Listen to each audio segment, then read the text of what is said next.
All right, I think we're ready to start with the very last presentation of this LAMI and Social Justice Forum, and it's a great pleasure for me to introduce Edith Bugge, my colleague, to present on the IMPECT project, which has just been finalized. Thank you, Cecilia. Now, in current Europe, as most of you know very well, most countries require that migrants who apply for residence and citizenship must pass language and knowledge of society tests. One of the justifications for introducing such requirements is a claim that they will increase migrants' motivation for language learning and integration. Yet, as many of you also know, the empirical support for this claim of positive effects on motivation is scant. Elana Shahemi was among the early voices pointing to a potential hidden agenda of the requirements, namely to exclude certain groups of migrants from residence and citizenship. And this line of argument has later been furthered by many others, today, for example, by Anna and Carlos. Whether intentional or not, the crucial empirical question is then which group that are most likely to be affected by an exclusion and what the consequences of the exclusion are. Do you have to press? Okay, yeah. One such group that has been at the center of concern is migrants with low levels of alphabetic print literacy and formal schooling. Now, firstly, the existing research is unambiguous in that length of prior schooling correlates positively with test results on language tests, and similar patterns are found for KoS pass rates. A number of studies find that this group has lower and delayed naturalization rates after the introduction of requirements to pass certain tests. So from a political science perspective, for example, Jensen et al. Found that education level at entry was the strongest predictor of whether and when migrants obtain citizenship in the Danish context after the introduction of tests. This is important, the very strongest predictor of whether and when migrants get citizenship. And in their context, they found that only 2.5% of LESLLA learners fulfill the Danish B2 level language requirement for citizenship within 13 years of residence. Beyond low pass rates, LESLLA found to be more likely to self-disqualify, that is, not sign up for the test at all.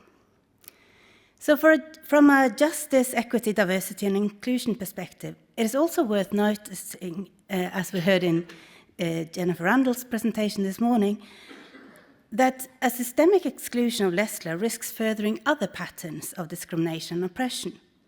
This is because the deprivation of basic education in a society typically matches other dividing lines of social discrimination, often based, for example, on gender, disability, ethnicity, race, and social class. So, in other words, it's not random who gets to go to school as a child, particularly in societies ridden by poverty and war. Khadija, a young Somali woman in Norway, explained it to me like this. She said, you know, where I lived, if I went to school, I had to walk past Al-Shabaab, you know, like Al-Qaeda, yeah? And if they see you, they want to marry you. Lots of girls had to marry them. They couldn't say anything. It is much better to have no school than to be married to an Al-Shabaab guy. So I am indoors. But the boys, they can go anywhere, like here. So Khadija here presents her lack of childhood schooling as a rational choice in a context where girls were unsafe from sexual violence from armed soldiers. In her new life as a young adult in Europe, Khadija enjoys greater safety from the original threat, but her low levels of literacy, which were caused by former gender-based violence, now remain a barrier to opportunities, including mobility in her new context. So the IMPECT project, which I will focus on today, had as its aim to understand the impact of language and KoS requirements on language learning and integration for LESLLA learners, such as Khadija, who was a participant in our project. To reach our objective, IMPECT applied an interdisciplinary multi-method approach, drawing on language assessment, applied linguistics, education sciences, law, sociology, political science, and philosophy. And here you see team members with several familiar faces for the audience. Now today I'll provide a bird's eye perspective on the IMPECT sub-projects, providing an overarching discussion of the main learnings from the project. So first, the methodological approach.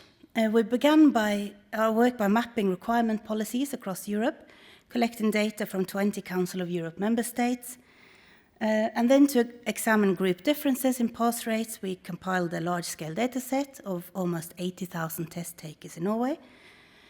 Then we included teachers and learners' perspective. Teachers were surveyed across 20 European countries and then interviewed in selected contexts.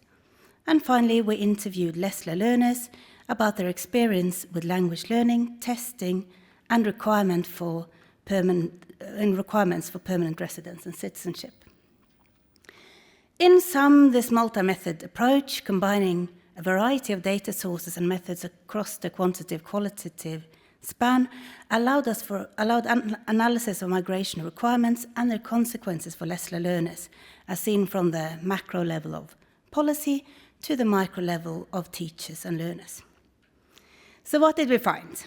We'll start with the policy reports. We know that the language requirements levels vary across Europe, and it is a likely assumption that the consequences of requirements on LESLLA learners will vary according to the level of political or policy strictness. To investigate this relation empirically, a work package led by Cecilia and Lorenzo developed a tool to measure the complexity of these language policies, called the LAPIM. Now, the LAPIM index covers different aspects of language requirements, exemption possibilities, and learning opportunities. And what you see here is the result from the ranking of European countries on the LAPIM index. The closer to 0, the stricter the language policy in the migration context, and the closer to 100, the more lenient the language policy. And this ranking represents the way Europe looked in 2022. So things could have changed. LAPIM was important to us because it allowed us to select focus countries for interviews from different groups here, and to correlate language policy with survey data on perceived consequences. The test taker data provided an analysis of background variables and their contribution to the variance in test scores. Here, we compiled a large-scale data set of previously unconnected available data, including a data set on test takers of almost 80,000 from the 3 different tests that are relevant for the Norwegian requirement for citizenship and permanent residence. So 2 KoS tests and 1 oral test of Norwegian.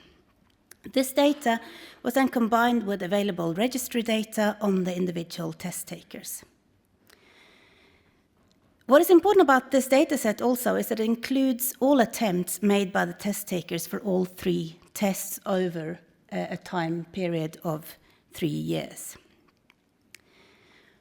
Here we see a simple graph of the pass rates of the 2 knowledge of society tests across 3 educational groups. And you notice markedly lower pass rates in the group that has up to primary school as their highest education. I think you would also agree that it's not a very sort of, it's not a far-fetched assumption that if we had better data and more fine-grained data on education, for example, numbers of years, not only 0 up to primary school, we would likely see even lower pass rates among the test takers with no prior schooling or up to 2 years, for example. Here we see the distribution of results on the oral language test in test takers with an average time of residence of 6.5 years. And at the time, the Norwegian requirement for citizenship was A2 oral. So you see the pass rates here in yellow for A2 oral.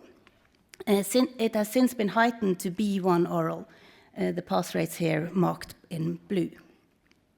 And as seen in the figures on these 2 slides, test takers in the group with the lowest education have far lower chances of meeting the citizenship requirements compared to candidates with secondary or tertiary education. Beyond these simpler graphs, Van Buel and Bugge, 2026, conducted cross-test analysis. It was really Van Buel who did it, which document that language test scores predict pass probabilities on both available KoS tests. In addition to, so how you scored on the language test predicted how you scored on the KoS test. In addition to a level of formal schooling, candidates' pass probability were predicted by age, length of residence, immigration reason, and income level of the country of origin. So more specifically, we found that older refugees with limited education from low-income regions had the lowest pass rates, and within this group, women had even lower pass rates than men. A further difference between educational groups is that test takers with higher education needed fewer attempts before passing. So in this graph, I've only included test takers who passed one of the available KoS tests during the time period of our data sets. So the ones that didn't pass are excluded here. And we see that passing a KoS test on the first attempt is a common experience in the highest educated group. 93% pass on the first attempt. Very few in the highest educated group need more than 2 attempts on any KoS test. In comparison, among those who pass a KoS test in the test taker group with the lowest education, 38% do not pass on their first attempt, and a substantial proportion are registered with more than 2 attempts. Now, resitting for the test, like we see here, has financial consequences in the form of testing fees and potentially lost working hours. But beyond the financial costs, there are substantial emotional and social consequences of failing. An example is seen here from IMPECT PhD student Sara Karim's interviews with Kurds in Norway and Denmark. When you found out that you had passed the test, who did you tell? It was my 4th attempt. I couldn't make that much of a fuss. I was embarrassed and tired. The other times you failed, did you tell anyone then? Well, everyone knew at school because I cried every time. They could see me. In the overall interviews across 3 sub-projects, we see that the individual costs of having to meet requirements that are experienced as unachievable or potential traps that generate repeated personal failure are heavy, both emotionally and for refugees' experience of social mobility, equity, and linguistic and social integration. The individual costs of language and KoS requirements materialize through the experience of prolonged liminality caused by waiting and uncertainty. This results in a gradual loss of agency, frustration, self-disqualification, and despair. Here is an example of Netzenet, an elderly Eritrean woman who has great respect in her community as a former freedom fighter and political prisoner. But when we interview her after a series of failed attempts to pass the test, she has given up on getting citizenship. In our interview data, we see that when the requirements cannot be met, identities as active and hardworking citizens transform into less powerful, sometimes shameful identities. Test content and assessment is often perceived as untransparent and confusing, as we see in Netzenet's narrative here. Due to low levels of literacy and digital skills, LESLLA learners represent a population that is hard to reach for research. So to cover more countries, we approach teachers of LESLLA learners.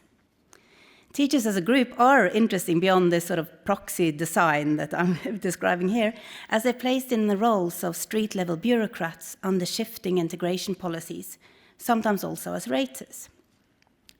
So the IMPECT survey here collected data from LESLLA teachers across Europe, followed by interviews with teachers in 5 countries.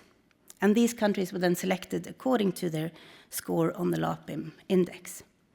under the IMPECT umbrella, Rocca and Moti and Rocca have conducted studies with LESLLA teachers in Italy and Greece. And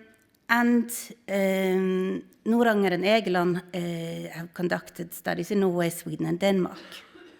And finally, Van Oorsen and Carlsen have conducted a study on exemption policies in Norway and the Netherlands. The survey results show that teachers largely experience the requirements as a source of anxiety and worry for LESLLA learners, even more so in countries with stricter policies. This interferes with teaching and learning. And while many teachers acknowledged that such requirements could impact motivation and integration negatively, others noted that they might stimulate the provision of free courses or increase attendance for otherwise excluded groups. Overall, the findings reflect ambivalent attitudes between recognizing the stressful and exclusionary effects of requirements and acknowledging their potential benefits for language learning and inclusion if the requirements are attainable. This complexity is echoed and further nuanced in the teacher interviews. On the one hand, teachers find that the introduction of formalized requirements may have had positive effects on educational opportunities, but language and cost requirements also negatively impact what goes on in the classroom by increasing learners' stress and anxiety and by introducing new dilemmas in teachers' professional autonomy and agency. So in sum, when focusing on low-literate adult migrants, the IMPECT project finds little support for the political claim that migration requirements increase migrants' motivation for language learning and thereby benefit social inclusion. Across multiple data sources and national contexts, we see that the requirements reinforce social inequalities and create additional barriers for already marginalized groups. In line with previous research, our analysis of test results show that level of prior schooling is a strong predictor of pass rates. And this can and is likely to result in a systematic exclusion of LESLLA learners from permanent residence and citizenship, and importantly, from the benefits that these statuses give, such as mobility and protection against deportation. Beyond this, we see that LESLLA learners' experience of repeated test attempts and repeated failure leads to a gradual loss of motivation and self-esteem, an increased risk of self-disqualification, and emotional costs of anxiety, fear, and shame.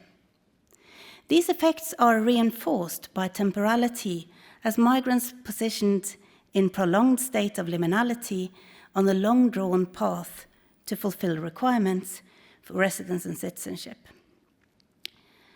Learner anxiety and stress is a consistent theme in the teacher interviews and in the teacher surveys, as well as in the LESLLA learner interviews. Teachers report having to spend a valuable time in the classroom explaining complicated and constantly shifting requirements and exemption rules, time that could have been spent better on, for example, teaching. This calls then for a reorientation of policy, one that foregrounds equity, recognizes diverse learner profiles, and values multiple pathways to participation and belonging. The findings from the IMPECT project underscores the urgency of reforming and designing integration and education policies to ensure that civic integration measures foster genuine inclusion rather than reinforcing structural discrimination. Thank you.